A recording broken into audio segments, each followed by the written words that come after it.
dihabiskan dengan goler-goler atau berolahraga atau pasti di depan layar kaca Anda untuk menyaksikan aku Kak Rose di acara Ruby No Secret Club. Ada Daniel di bagian depan yang menemani kita minggu ini ya. Dan tentunya ada beberapa bintang tamu yang hadir berbagi ceritanya. Tapi kita kepojokkan dulu dong tetap ya untuk membahas apa sih yang lagi ramai dan kita highlight beritanya untuk kita hadirkan di sini sekaligus kita bacakan komentar netizen baik itu untuk hal-hal yang datang dari dunia nyata maupun dari dunia maya. Dari dunia maya dari postingan Inara Rusli kemarin ya. Dia sama kuasa hukumnya terus memposting akta cerai. Ya ampun. Udah cerainya lama, aktanya baru keluar. Astaga, ini kan ya. Artikel Inara Rusli mendadak posting akta cerai, siap nikah lagi gitu ya. Jadi dia kalau di caption yang panjang itu, pokoknya intinya supaya orang nggak nanya-nanya lagi supaya tidak jadi fitnah gitu kan. Dan juga kayaknya maksud tersembunyi supaya orang juga nggak nyuruh-nyuruh dia rujuk. Gitu. Emang kalau udah ada surat cerai nggak bisa rujuk? Inilah panjang ya kan. Ini kenapa sih ini dia perpisahan nggak pernah mudah apalagi indah. Inilah sebabnya kenapa dalam Islam nggak boleh berlebihan dalam menceritakan dan menunjukkan ke orang lain tentang indah hubungan kita dengan pasangan. Dan buat yang masih berproses ke sana, sembunyikan lamaran, umumkan pernikahan katanya gitu. Karena nggak semua orang punya pandangan dan hati yang genuine bahagia ketika melihatnya. Allah pun maha cemburu, kayak gitu ya. Terus tapi dia ngaku sebenarnya dia malas upload hal-hal kayak gini, tapi karena udah terlanjur jadi public figure ya udah telan pil pahitnya konsekuensi demi agar tidak jadi fitnah yang semakin menjadi-jadi gitu ya. Kenapa sih gitu ya? Kita kalau lihat ada komentar netizen ya, komentar netizen yang dibalas nih, kenapa sih sampai posting nih? Salah satunya dijawab nih ya. Baru kali ini public figure dapat akta cerai diupload di story. Banyak artis pede cerai tapi nggak diupload ijazah pernikahannya. Kalau nggak gitu pada enteng banget jari sama rahangnya Pak nyuruh makan rujak, maksudnya rujuk gitu kan ya. Tenang aja Inara, abis ini juga kemana-mana mesti nunjukin tuh akta cerai ya kan. Ngurus visa, tunjukin ya kan. Majuin kredit, tunjukin. Pokoknya itu akta cerai akan sangat berguna, jadi simpan baik-baik. Oke, yang berikut ya. Ada lagi, mana? Oke, duh si Neti kalau nggak ada buktinya ntar dibilang besok balikan pasti dikasih bukti dibilang ngapain pakai diupload segala emang ya kadang serba salah di mata manusia. Buat Mbak Inara semoga kamu menemukan pengganti yang lebih baik. Dan ini ada beberapa komen ya kalau kita lihat kan sebelumnya Inara juga posting ada Virgon ya sama Starla itu ada beberapa netizen yang menyarankan dia itu rujuk aja deh gitu ya. Ya. Komennya coba kita lihat nih. Ujung-ujungnya rujuk katanya gitu. Dikontrol ya komennya kalau nggak mau di restrict galak. Kayaknya dia kesel banget kalau disuruh rujuk. Yang berikutnya ada lagi. Semoga tidak bersatu kembali. Komen tolong diganti atau hapus ya kalau nggak mau direstrik katanya gitu. Yang berikutnya. Gitu ya. Sehingga orang jadi bertanya-tanya kenapa sih apakah Inara sudah ada yang lain. Tapi nggak tahu ya. Udahlah kita doakan yang terbaik saja. Yang berikutnya. Ada lagi nih yang berikutnya. Dan juga yang lagi ramai ini seputar artis sinetron ya yang bernama Ratu Sofia. Menjalin hubungan dengan pria 39 tahun, Ratu Sofia pilih tinggalkan rumah karena tidak direstui keluarga. Kenapa ini jadi ramai? Karena keluarganya kemudian memposting menjelaskan di sosial media. Itu kakaknya, adiknya dan bahkan ibunya gitu ya. Ratu Sofia ini sendiri usianya 20 tahun. Nah lawan mainnya itu aktor juga kan usianya 39 tahun. Ini kakak adiknya ya dia menjelaskan gitu ya. Pokoknya dia menceritakan bahwa benar Ratu Sofia saat ini sedang mempunyai hubungan dengan bapak-bapak katanya sih. Bapak-bapak ini semua di sini 39 tahun. Yang bernama Cornelio Suni. Kemudian pertanggal 4 Oktober Ratu kabur meninggalkan rumah dikarenakan tidak direstui dan memutuskan untuk tinggal sendiri di daerah dekat rumah Suni. Orang tua saya sedari awal sudah berusaha membujuk dan merangkul Ratu secara baik-baik, tidak pernah menggunakan kekerasan atau emosi. Begitu ya, terima kasih. Nah, sesudah ini kemudian ada klarifikasi dari Cornelio Suninya melalui akun Instagram juga ya. Tapi kalau Ratu sendiri ketika sempat ditanya wartawan, dia mengaku memang dia keluar dari rumah tidak lagi tinggal bersama orang tuanya atas keputusannya sendiri, bukan karena apa-apa, nggak ada yang mempengaruhi, tapi karena ingin mencoba hidup mandiri ya. Ini siapa? Ini kalau dari Cornelia Suninya juga kalau dia meminta kepada netizen untuk memberikan ruang kepada pihak-pihak yang terkait untuk bisa cooling down gitu ya. Tapi dia sendiri menuliskan bahwa dia tidak mengarahkan, tidak membujuk siapapun gitu untuk melakukan apapun gitu ya. Jadi kayaknya ya bukan karena dia lah intinya kayak gitu ya. Nah 2 jam atau 3 jam yang lalu ibunya Ratu Sofia juga memposting gitu ya. Alasannya gitu, alasan tidak direstui gitu, salah satunya adalah masalah keyakinan. Yang berikutnya adalah langsung slide. bapaknya sakit, ya bapaknya Ratu Sofia ini sakit. Karena Ratu Sofia ini pergi meninggalkan rumah, sudah dikasih tahu tapi anaknya juga tetap nggak pulang menjenguk bapaknya. Dan juga sekaligus menjelaskan kalau Ratu Sofia mengatakan bahwa dia pergi untuk hidup mandiri, orang tuanya mengatakan bahwa itu benar-benar kabur karena dia perginya diam-diam pada saat kedua orang tuanya sedang tidur, siang habis mengantarkan dia syuting, gitu ya. Yang berikutnya ada lagi. Keluarga saya tidak menormalisasi anak perempuan pergi dari rumah sebelum menikah, kecuali ada perizinan dari orang tua, begitu. Ya memang kalau di Indonesia atau di agama begitu ya, selama belum menikah anak perempuan itu masih tanggung jawab orang tuanya. Cuman masalahnya sekarang kan kita sering nonton film barat apa segala macam. Kalau film barat budayanya beda lagi kan. Umur berapa dia bebas boleh pergi sendiri gitu karena sudah dianggap dewasa. Gitu kan? Iya enggak? Ya kita ikuti saja sampai di mana ini jalan ceritanya. Tapi kalau menurut aku 39 itu dan 20 beda usia 19 sih sebenarnya bukan, ya karena ibunya bilang bukan masalah usia, tapi ada banyak hal lainnya. Komentar netizen coba kita baca. Sama aja kayak kita ngekos karena kerjaan jauh dari rumah tapi sama ortu masih komunikasi baik-baik. Menurut gue sih nggak masalah ya, yang penting ortu diizinin ya. Tapi ibunya bilang tadi nggak diizinin. Yang berikutnya, Ratu, aku 25 tahun sebagai anak perempuan yang kerja ngerantau kok sendiri aja masih sangat butuh ortu. Jarak jauh aja nggak enak apalagi jauh kedekatan batin. Sadar Ratu. Yang berikutnya, guys, Ratu udah legal buat milih pasangan. Dia udah menginjak 20 tahun dan itu usia udah legal untuk nentuin apa menurutnya bikin nyaman. Cuma sebenarnya emang caranya yang salah. Aduh, aku jadi bingung kadang-kadang kayak gini, ini masih Indonesia atau enggak sih ya? Anakku kalau sampai kayak gitu.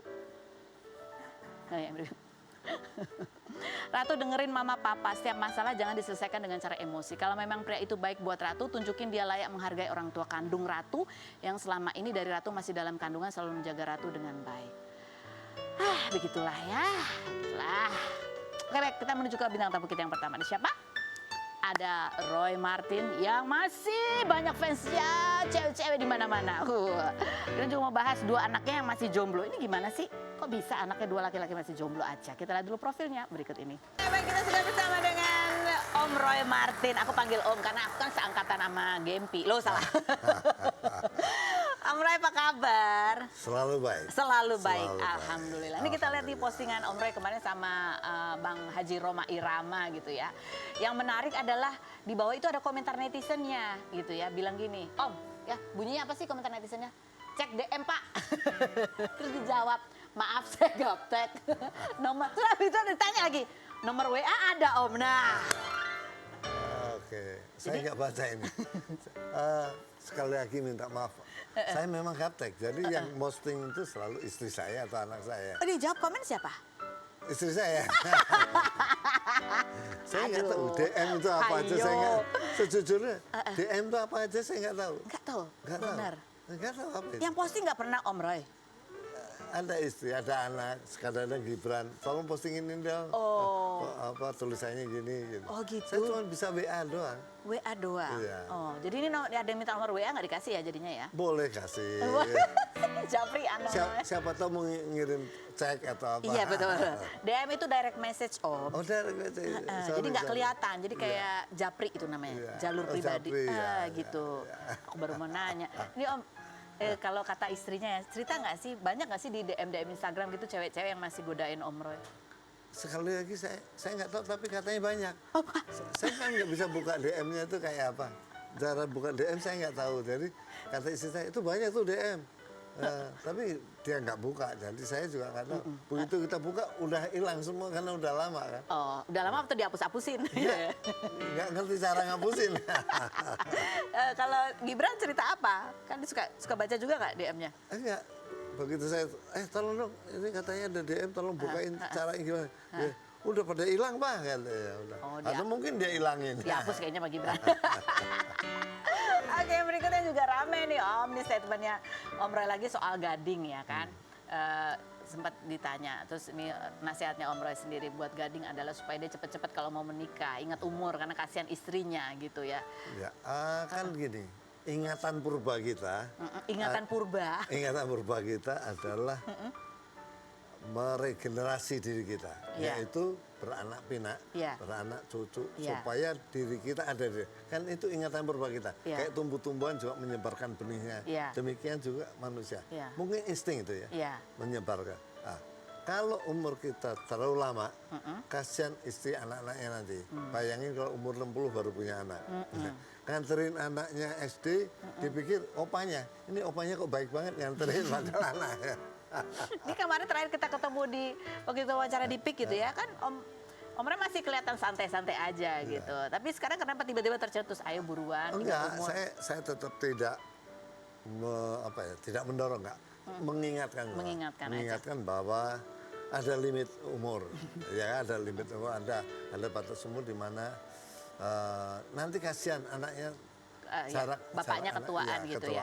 Jadi pesan ini Om Roy lebih berharap paling didengarkan oleh Gading atau Gibran? Dua-duanya. Dua-duanya. Dua-duanya. Oh, Gading kan udah pernah udah Tapi, ada anak satu. Ya, masuk begitu terus ya, ya sebaiknya. Tapi sekali Tapi nggak lagi maksa ya? tidak maksa. Oke. Cuman menginjek aja. Tidak maksa cuma diinjek. Coba seperti apa sih statementnya Om Roy dan juga waktu itu kita wawancara udah keluar nama tuh ya yang buat Gading kita lihat. Nah, udah dikenalin kan. Ya, udah kenal. Dan kemarin tuh kan kita lihat kalau dilihat postingan kan lagi libur tuh. Gading, Gisel, sama Gempi. Ternyata ada yang lain yang hadir juga di situ. Kayaknya udah dikenalin ya Om ya. Udah. Jadi arahnya udah lebih serius nih. Ya belum tahu. Oh, belum tahu ya. Sekali Ini postingan juga udah komentar sama saya Gempi. dia cantik dan santun, Santun, sangat polite anaknya, baik. baik ya. Baik. Oke, jadi ya orang tua cuma ngingetin aja, ayo kalau udah ada gitu ya. Dan cantik, Dan cantik, cantik, cantik. cantik. Cantiknya berkali-kali loh, cantik. Ini beda Om, berapa kan dari beberapa kan Gading kan bilang ya nyoba pasti Ya. dengan yang ini. Yang lainnya nggak dikenalin, ini dikenalin. cuman ini doang? Ini dikenalin. Ya. Oh oke. Dikenalin terus dia tinggal. Ini siasatnya Gading. Biar apa tuh? Nggak tahu, biar komunikasi mungkin. Mungkin kita kan nggak tahu siasatnya Gading. Iya. Tipuannya Gading kita nggak tahu. Terus ngobrol apa Om Roy? Ya saya kebetulan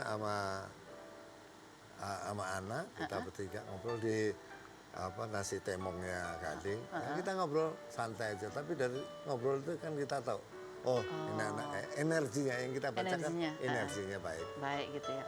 Terus habis itu Gading nanya nggak gimana Pak gitu? Enggak, kemudian waktu itu kamu tuh memang saya sengaja Pak. Oh dia ngomong begitu Gading. Yang dulu waktu itu juga sama ibunya Gempi juga gitu ditinggal. Enggak kayak waktu itu. yang ini ditinggal ya. Oke ya kita tunggu tanggal baiknya aja deh. Nah Om ini kan ada dua nih anak yang masih jomblo ya kan. Ya. Kalau Gibran udah ada yang ditinggal belum? Ini, Temen yang dibawa terus ditinggal. Ada nggak? Ini dua-duanya nggak laku mungkin ya. Gibran, saya bingung juga nih. Terlalu banyak milih atau nggak laku nih antara dua pilihan. Gimana? Nggak laku atau terlalu banyak milih. Lihat, kayaknya terlalu banyak pilihan kayaknya sih ya. Oke. Ini kita mau nanya nilai 1 sampai 10 kriteria pasangan untuk Gading maupun Gibran nih. Ini kita ada beberapa ya. Beberapa situasi-situasi kalau menurut Om Roy gitu ya. Ini skornya berapa? Idealnya gitu ya. Kalau misalnya perempuan itu single mom punya 3 anak. Ya apa salahnya? Nggak apa-apa ya. Jadi 1 sampai 10 aja ya. 10 aja. Oke. Perempuan yang nggak deket sama keluarga dan ada histori dia konflik sama keluarga. Mungkin 5. 5 jadinya. Jadi penting ya deket dengan keluarga. Sangat penting karena berarti dia punya masalah kepribadiannya. Karena dia suka konflik. Sama keluarga dia konflik. Mungkin dengan dirinya sendiri dia konflik. Ya, 5. Itu ininya, rasionalisasinya. Kalau perempuan yang punya kasus hukum, historinya pernah terlibat kasus hukum. Semua orang punya, saya sendiri pernah punya masalah hukum. Jadi kita lihat dulu kasusnya apa gitu. Merugikan orang nggak. Jadi kita nggak bisa generalisir, tapi lihat kasusnya apa. Kalau dia menipu, itu nilainya 4. Nilainya 4? Karena penipu itu tidak pernah sembuh. Oke. Ya. Kalau misalnya Kecanduan narkoba misalnya, ya dia situasional, saya kira 8. 8 ya. Kalau udah sembuh tentunya. Kalau udah sembuh ya harus rehab dulu. Rehab, Kalau misalnya lebih tua 10 tahun. Nilainya di bawah 5 karena menurut saya laki-laki itu kan kanak-kanak abadi. Kanak-kanak abadi ya. Kanak-kanak abadi. Kayak saya sama istri saya beda 12 tahun. Hari ini dia yang lebih dewasa dibanding saya gitu. Jadi kalau dia udah nomor 10 tahun, waduh, bedanya bisa 30 tahun, 40 tahun perasaannya itu. Perasaannya Karena ya. laki-laki itu kanak-kanak abadi. Takutnya nanti makin lama makin kurang fun gitu ya. Iya, iya. Oke. Perempuan yang pernah kawin cerai sampai 3 kali kawin cerai. Pasti ada masalah. Jadi nilai berapa? Nilai di bawah 5. Di bawah 5. Oke. Kalau perempuan itu alpha woman, dia mandiri dan ya kalau disuruh-suruh harus ada alasannya. Berarti dia manusia kuat, perempuan kuat. 10. 10. Oke. Kalau yang posesif dan cemburuan. Nah, cemburuan adalah sakit jiwa, minta maaf menurut gitu. saya. Karena pertama dia tidak percaya diri, kedua tidak mempercayai pasangannya. Di bawah 5. Karena bahaya. Itu berbahaya nanti kalau lanjut pernikahan jadi kayak banyak ininya ya. Oke. Ya, tapi cemburu dikit, cemburu manis lucu-lucu boleh ya. Itu bumbu. Bumbu. Tapi kalau posesif enggak. Posesif itu berbahaya. Sekali lagi itu sakit jiwa. Oke. Jadi yang kalau dia sering berkonflik sama keluarga, sama terlalu cemburu, itu harus diwaspadai. Oke, baik. Kemudian kita ke cucunya sekarang ya. Gempi itu kan kemarin juga ada video klipnya ya, Gala Bunga Matahari. Terus habis itu juga main film. Nih aktif banget nih cucunya dari usia yang masih muda. Coba kita lihat seperti apa sih video klipnya Gempi yang sampai ditonton jutaan kali. Ya Gempi ini kan salah satu cucu dari 9 cucunya Om Roy. Tapi mungkin Gempi yang saat ini paling banyak mendapatkan sorotan netizen, udah banyak fansnya gitu loh. Dan sebagai kakek ya, apa sih yang diwanti-wanti gitu? Karena ini kan dia berhadapan dengan banyak orang kenal tuh kan ada resikonya juga ya. Nggak ada. Nggak ada. Itu tugasnya Gading sama Gisel saya kira. Biar mereka yang punya kekhawatiran biar mereka. Saya udah cukup khawatir dulu. Sama anak-anak ya. Sekarang giliran kamu. Sekarang tugas mereka khawatir. Ya kita cuma doakan Gempi dan semua cucu-cucu saya berkembang jadi orang yang baik. Amin. Dan hebat. Dan satu lagi, tidak hanya ini, dia baru rekaman dan jadi lagunya Yura bagus sekali. Oh iya. Nanti kalau keluar saya kira dia luar biasa. Aduh, ini sebagai kakek gini ya kalau lihat cucunya itu kan mewarisi darah seni gitu. Apa sih rasanya? Ya ada kegembiraan. Sekali lagi tadi ingatan purba kita bahwa generasi kita masih ada penerusnya. Iya, sejak kita ada. Digitalnya, jejak DNA-nya ada ya. DNA-nya ada di situ. Itu yang menjadi salah satu kegembiraannya. Makanya tuh Gading sama Gibran, buruan. Nah ini juga ya banyak orang juga yang memuji bagaimana Gading dan Gisel ini menjalankan co-parenting. Oh iya, saya termasuk yang apresiasi mereka bahwa perceraian tidak harus bermusuhan. Jadi ketika kita cerai itu suami kalah, istri kalah, tapi yang paling kalah adalah anak-anak. Jadi bagaimana mengurangi kekalahan ini. Jadi ketika hubungannya baik, minimal akan mudah berkomunikasi untuk perkembangan si anak itu sendiri dan anak tidak melihat sebuah perang di antara kedua, tidak membingungkan pada perkembangannya nanti. Oke. Nah ini Om Roy di dalam proses ini apakah ini memang Gading ya sendiri yang kemudian dan Gisel sendiri mencari formulanya atau sempat juga Om Roy yang memberi nasihat kepada? Saya kira Gading punya, yang Gisel juga, saya kira mereka punya pendapat sendiri, punya sikap sendiri dan saya mendorong untuk itu. Jadi ketika kita keluarga kita, ketika ada kasus kita tidak berkomentar apapun, itu cukup untuk meredakan semua pemberitaan yang negatif. Karena saya agak risih kalau melihat sebuah keluarga yang pecah atau konflik kemudian ibunya ikut campur, mertuanya ikut campur, kakaknya ikut campur, itu akan merusak hubungan yang mungkin suatu saat akan balik lagi, tapi itu dirusak oleh orang-orang sekitarnya. Jadi ya itu juga salah satu nasihat ya, apalagi kalau keluarga berkonflik, gitu ya. Lebih baik tidak berkomentar. Lebih baik tidak berkomentar. Tidak berkomentar. Selesaikan saja di dalam. Selesaikan. Kalau berkomentar ke dalam, bukan ke media sosial. Kayak yang tadi yang pojok itu. Itu jutaan komentar dan itu kadang-kadang meracuni hal-hal yang baik. Kan ketika kita marah kan mungkin ada ucapan-ucapan kita yang Menyakiti jadi. untuk menyakiti, untuk mengalahkan orang lain. Tapi ketika itu reda, itu lukanya masih kena itu, komentar itu. Jadi hati-hati dengan ucapan, Oh, hati-hati hati-hati. dengan jempol yang Hati-hati dengan jempolmu. Oke, baiklah. Om Ray, nanti kita ngobrol lagi ya. Ada ibu dan anak yang mau kita wawancara berbagi cerita juga ya. Kalau kemarin nih istrinya suka bikin konten sama suaminya, ya kan? Dipaksa-paksa tuh suaminya kayaknya bikin konten. Ya, nah sekarang dia lagi bikin konten sama anaknya, ya kan? Nah pertanyaan kita, kenapa nggak lagi sama suaminya bikin konten? Kita lihat dulu profilnya berikut ini.